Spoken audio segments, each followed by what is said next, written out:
Hi hello வணக்கம் and welcome to cricket challenges Tamil channel. இந்த video நம்ம அதை பற்றி பார்க்க போகிறோம் அப்படின்னா, ஐபிஎல் 2024 ஆர்சிபி இவ்வளோ மோசமான ஒரு நிலைமையில் தோல்விகளை மொத்தமாக சந்திச்சு ஃபுல் அண்ட் ஃபுல் டேபிளோட பாட்டமில் இருக்கிறதுக்கு ரீசன் என்ன அப்படின்னு சொல்லி ஒரு வீடியோ போடுங்க ப்ரோ. எதனால ஆர்சிபி இந்த லெவலில் ஒரு டேபிளோட பாட்டமில் இருக்கிறாங்க அப்படின்னு சொல்லி நிறைய பேர் கேட்டிருந்தீங்க. ஃபர்ஸ்ட் ஆஃப் ஆல் பார்த்தீங்கன்னா ஆர்சிபி ஐபிஎல் 2024 ஆரம்பிக்கிறதுக்கு முன்னாடி ஆக்ஷன்லாம் முடிஞ்சதுக்கப்புறமும் பார்த்தீங்கன்னா ஒரு சைடில் ஃபேவரட்ஸாக தான் இருந்தாங்க. எந்த இடத்துல அப்படின்னு பார்த்தீங்கன்னா அவங்களுடைய பேட்டிங்கில் அவங்களுடைய டாப் 7 எடுத்து வச்சிங்கன்னா Faf, Virat, Rajat Patidar, Cameron Green, DK, Maxwell அப்படின்னு சொல்லி ஒரு வேறு லெவல் ஸ்ட்ராங்கான ஒரு டீமாக தான் அவங்களுடைய பேட்டிங்கோட டாப் 7 இருந்தது. மஹிபால் ராம்ரூர் உள்ளே இணையும் போது இந்த ஒரு பேட்டிங் முன்னாடி யாருமே நிற்க முடியாது அப்படிங்கிறது எல்லாரோடைய ஒரு மிகப்பெரிய தாட் ப்ராசஸாக இருந்தது. ஏன்னா விராட்டும் ஃபாஃபும் ஆர்சிபிக்கான சக்ஸஸ்ஃபுல் ஓப்பனிங் பேராக இருந்திருக்காங்க. மேக்ஸ்வெல்லை பற்றி உங்களுக்கே தெரியும். ரஜத் படிட்டர் லாஸ்ட் சீசன் இல்லைனாலும் அதுக்கு முன்னாடி சீசன் நல்ல இம்பாக்டை ஏற்படுத்தி கொடுத்துருக்காரு. கேமரூன் கிரீன் ஒரு நல்ல ஒரு வேல்யூ ஆடட் அடிஷன் அப்படிங்கிற மாதிரியும், டிகே தரமான ஒரு ஃபினிஷிங்கை பார்த்துப்பார் அப்படின்னு எல்லாருமே பெருசாக பேசினது ஆர்சிபியோட பேட்டிங். அது மட்டும் இல்லாமல் அதுக்கு ஆப்போசிட்டாக இருந்தது தான் ஆர்சிபியோட பவுலிங். ஆர்சிபியோட பவுலிங்கை பொறுத்த வரைக்கும் நம்ம ஆக்ஷன்லேயே தோத்துட்டோம் அப்படிங்கிறத உண்மை.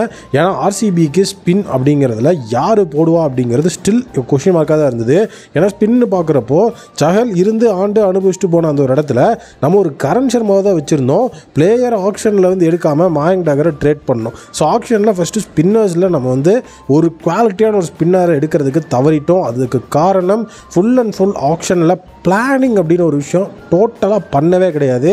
ஈவன் நீங்கள் ஒரு சின்ன ஒரு ஆர்சிபி ஃபேனை கொண்டு போய் அந்த இடத்துல உட்கார வச்சிருந்தீங்கன்னா கூட கிளியர் கட் பிளானோட ஆர்சிபிக்கு ஒரு டீமை செட் பண்ணி கொடுத்துருப்பாங்க.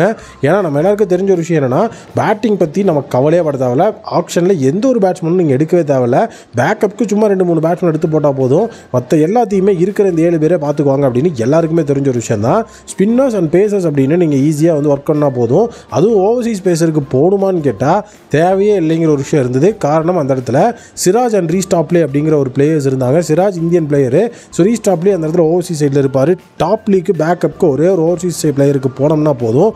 காரணம் ஏன் ஓவர்சீஸ் பிளேயருக்கு நீங்கள் பேக்கப் கூட போவேனா அப்படிங்கிற ஒரு ஸ்ட்ராட்டஜி சொன்னோன்னா, Virat Kohli, Faf to pluses அப்படின்னு சொல்லி ஆரம்பிக்கிற அந்த ஒரு 7 பேர் கொண்ட பேட்டிங் லைனில் போய் ஃபாஃபு, அதுக்கப்புறம் மேக்ஸ்வெல், கேமரூன் கிரீன்னு 3 ஓவர்சீஸ் பிளேயர் அந்த இடத்துல இருந்தாங்க. ட்ரேட் அப்படிங்கிறது ஆக்ஷனுக்கு அப்புறம் தான் நடந்தது அப்படின்னு முடிவு பண்ணாலும் அவங்க பிளேயிங் லெவனில் மேக்ஸ்வெல், அதுக்கப்புறம் கண்டிப்பாக ஒரு ஓவர்சீஸ் பிளேயர், அதுக்கப்புறம் ஃபாஃப்னு 3 ஓவர்சீஸ் பிளேயர் கம்பல்சரி அப்படின்னு தெரிஞ்சப்போ அவங்க என்ன பண்ணாங்கன்னா அல்சாரி ஜோசஃப்க்கு ஓவராலாக பிட் பண்ணாங்க. அது எதுக்கு நடந்தது அப்படின்னு சுத்தமாகவே தெரியல. ஏன்னா அவங்க அதுக்கப்புறம் தான் லாஸ்ட்டாக ஃபெர்கூசானையும் பிட் பண்ணி எடுத்தாங்க. அப்படி பார்த்தீங்க அப்படின்னா அல்சாரி ஜோசப் மேலே நம்பிக்கை இல்லை அப்படின்னா எதுக்கு 12 கோடிக்கு எடுக்கணும் அப்படிங்கிற ஒரு விஷயம் ஸ்டில் எனக்கு கொஸ்டின் மார்க்காகவே போயிட்டு இருந்தது. ஸ்டார்க்கு எடுக்கிறேன் அப்படின்னு சொல்லி அவங்க சொல்லிட்டு இருந்தப்போ கூட நம்ம ஒரு வீடியோ போட்டிருந்தோம். ஸ்டார்க்கு ஆர்சிபிக்கு தேவையே இல்லை. அந்த இடத்துல பார்த்தீங்கன்னா ஓவர்சீஸில் நமக்கு பேசர் அப்படிங்கிறதுல பெருசாக இன்ட்ரெஸ்ட் காமிக்க வேணால், ஸ்பின் அட்டாக்கை நல்லா ஸ்ட்ராங் பண்ணால் போதும் அப்படின்னு சொல்லியிருந்தோம். ஆக்ஷனில் ஒரு கிளியர் கட் பிளானே இல்லாமல் போனது தான். டாப்லி ஃபெர்குசன், அல்சாரி ஜோசப்னு ஓவர்சீஸ் பேஸ் அட்டாக் டோட்டலாக நிரம்பிருச்சு. கேமரூன் ட்ரீட் பண்ணதுக்கப்புறம் சொல்லவே வேணாம். இதுக்கப்புறம் பார்த்தீங்கன்னா நம்ம எந்த இடத்துலையுமே பவுலர்ஸை ஃபிட்டே பண்ண முடியாது. கேமரூன் யூஸ் பண்ணணும், ஃபாஃப் யூஸ் பண்ணணும், மேக்ஸ்வெல் யூஸ் பண்ணணும். பேட்டிங்லேயே 3 ஓவர்சீஸ் பிளேயர் ஒரு பேஸ் பவுலர் யூஸ் பண்ணால் கண்டிப்பாக ஸ்பின் அட்டாக் அடி வாங்கும் அப்படின்னு சொல்லி நமக்கு தெரிஞ்சிருச்சு. ப்ளஸ் அவங்க ஆக்ஷனில் வாங்கினதும் யாஷ் தயால் மாதிரியான பிளேயர்ஸு. அந்த இடத்துல ஒரு குவாலிட்டியான ஒரு இந்தியன் ஸ்பின்னரையாவது ஒரு இந்தியன் பேசரையாவது எடுத்தாங்களா, இவர் கண்டிப்பாக நம்மளோட அந்த ஒரு தரமான ஒரு பவுலராக இருப்பாருப்பா அப்படின்னு சொல்லி எடுத்தாங்கன்னா கிடையாது. அதுக்கப்புறம் டாம் கரனையும் எடுத்து வச்சுருந்தாங்க. டோட்டலி டிஸாட்டிஸ்ஃபைடாக ஆர்சிபியோட பவுலிங் நினைப்பு இருந்தது. அண்ட் இப்போவும் அது அப்படி தான் இருக்குது. காரணம் என்னென்னா, இப்போ வரைக்கும் ஒரு 5 நச்சுன்னு ஒரு பவுலர் அவங்க எடுத்துகிட்டு போனாங்களான்னா கிடையவே கிடையாது. 4 பவுலிங், இதுக்கப்புறம் 5வது பவுலிங் வேணும்னா மேக்ஸ்வெல் ஓவர் போட்டு தான் ஆகணும், கேமரூன் ஓவர் போட்டு தான் ஆகணுங்கிற ஒரு சுச்சுவேஷன் தான். இம்பாக்ட் பிளேயர் இருந்துமே அவங்களால ஒழுங்காக அந்த இம்பாக்ட் பிளேயர் கூட யூஸ் பண்ண முடியாததுக்கு ஒரு முக்கியமான ரீசன் ஆக்ஷனில் டோட்டலாக அவங்க ஃபெயில் ஆனது தான் முக்கியமான காரணம். ஆக்ஷனில் மேனேஜ்மெண்ட் என்ன பண்ணிட்டு இருந்தாங்க, என்ன சரைச்சிட்டு இருந்தாங்க அப்படின்னு சுத்தமாக தெரியல. அந்த அளவுக்கு அந்த மேனேஜ்மெண்ட் நினச்சா கோபமாக வருது. ஏன்னா ஒரு மேனேஜ்மெண்ட் அப்படின்னா எந்த லெவலில் பிளான் பண்ணணும், அவங்க அங்கே சும்மா தான் இருந்திருக்கிறாங்க. இந்த மாதிரி ஒரு விஷயத்தை பண்ணுறதுக்கு அப்படி ஒரு மேனேஜ்மெண்ட்டே தேவையில்லைன்னு எனக்கு தோணுது. அடுத்தது ஆர்சிபி மேட்சை வின் பண்ண தருணத்தில் பஞ்சாப் கிங்ஸ்க்கு எகென்ஸ்டாக ஒரே ஒரு மேட்சை மட்டும் அவங்க வின் பண்ணாங்க. அந்த மேட்ச்சில் பார்த்தீங்கன்னா ஆர்சிபியோட பவுலிங் வேறு லெவலில் இருந்துச்சு. மேக்ஸ்வெல் ஒரு ஸ்பின்னராக நீட்டாக 2 விக்கெட் எடுத்திருந்தார். சிராஜ் பெர்ஃபார்ம் பண்ணியிருந்தார், அல்சாரி ஜோசப் பெர்ஃபார்ம் பண்ணியிருந்தார். பவுலிங்கில் எல்லாருமே ஒரு விக்கெட் அப்படிங்கிறத எடுத்திருந்தாங்க. இந்த மேட்ச்லையும் ஸ்பின் அட்டாக்கை பார்த்து பாரு அப்படின்னு சொல்லி நம்ம ட்ரேட் பண்ண மாயங்க் டகர் டோட்டலாக ஃபெயில் ஆன 2 ட்ரேட் ஆர்சிபி பண்ணாங்க. 2மே ஒர்த்தே இல்லாத ட்ரேட். கேமரன் கிரீன் பெரிய ஆளாக இருந்தாலும் அந்த இடத்துல நம்ம வந்து இதை சொல்கிறதுக்கு தயங்கவே தேவையில்ல. ஏன்னா அது டோட்டலி வந்து நமக்கு தேவையே இல்லாத ஒரு ட்ரேடு தான். கேமரன் கிரீனுக்கு 5 விட்டு இருந்தாலும் சரி, என்ன விட்டு இருந்தாலும் சரி.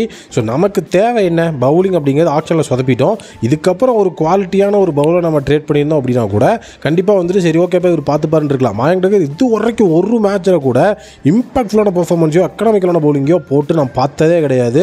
ஸோ எதுவுமே அவர் சைடில் இருந்து வரல. கேமரன் கிரீனும் அதே மாதிரி தான் ஒரு பெரிய இம்பாக்டான நாக்கு வரல. மேனேஜ்மெண்ட் அவர் நாக்கு வரலன்னு சொல்லி அவரை ட்ராப் பண்ணது வான்கடையில் தான் தலைவன் எம்ஐக்காக செஞ்சுரி அடிச்சிருந்தாரு.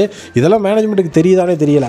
கண்டிப்பாக மேனேஜ்மெண்ட்டை கலைக்கணும்னு நம்ம பேசணும். இதுக்கப்புறம் கண்டிப்பாக ஆர்சிபி டீமையே கலைச்சிட வேண்டியதான். என்ன பண்ணாலும் ஆர்சிபி இதே மாதிரி தான் பண்ணிட்டு இருக்கிறாங்க. மைக்கேல்சனை வந்து கலைச்சாங்க. இப்போ வந்த மேனேஜ்மெண்ட் அதுக்கு மேலே மட்டித்தனமாக தான் ஒரு டீமையும் ஒரு காம்பினேஷனையும் கொடுத்துட்ருக்காங்க.